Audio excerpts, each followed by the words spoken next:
Hi everyone. இன்னைக்கு நம்ம பார்க்க போற topic software testing. Software testing அப்படிங்கிறது சாஃப்ட்வேர் டெவலப்மெண்ட் லைஃப் சைக்கிளில் 5th ஸ்டேஜாக நம்ம பண்ணுற ஒரு ப்ராசஸ் தான் சாஃப்ட்வேர் டெஸ்டிங். இது வந்து எப்படின்னா ஒரு டெவலப்பர் ஒரு சாஃப்ட்வேரை டெவலப் பண்ணி முடிச்சதுக்கப்புறம் அது கிளைண்ட்டுக்கு போகிற இன்பிட்வீன் கேப்பில் நம்ம இந்த சாஃப்ட்வேரோட குவாலிட்டியை மெயின்டைன் பண்ணுறது தான் என்னன்னு சொல்லுவாங்க சாஃப்ட்வேர் டெஸ்டிங். இது குவாலிட்டி மெயின்டைன் பண்ணுறதுனால நம்ம இங்கே என்ன பண்ணுவோம் அப்படிங்கும்போது அந்த சாஃப்ட்வேரில் இருக்க ஒவ்வொரு பில்டும் கரெக்டாக ஒர்க் ஆகுதான்னு செக் பண்ணுவோம்.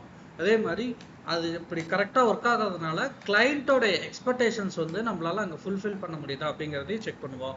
இது ஃபைனலி இது எப்படி இருக்கணும்னா பக் ஃப்ரீயாக இருக்கணும். பக் ஃப்ரீயாக இருக்கிறது எப்படி நம்ம ஃபைண்ட் அவுட் பண்ணணும்னா டிஃப்ரெண்ட் டைப்ஸ் ஆஃப் இன்புட்ஸை கொடுத்துட்டு அந்த இன்புட்ஸ் மூலிமா நம்ம எக்ஸப்டட் ரிசல்ட்டே ஆக்சுவல் ரிசல்ட்டை கம்பேர் பண்ணி வர ரிசல்ட்டை தான் என்ன சொல்கிறாங்கன்னா பக் ஃப்ரீ. இதுதான் வந்து சாஃப்ட்வேர் டெஸ்டிங் உடைய மீனிங்.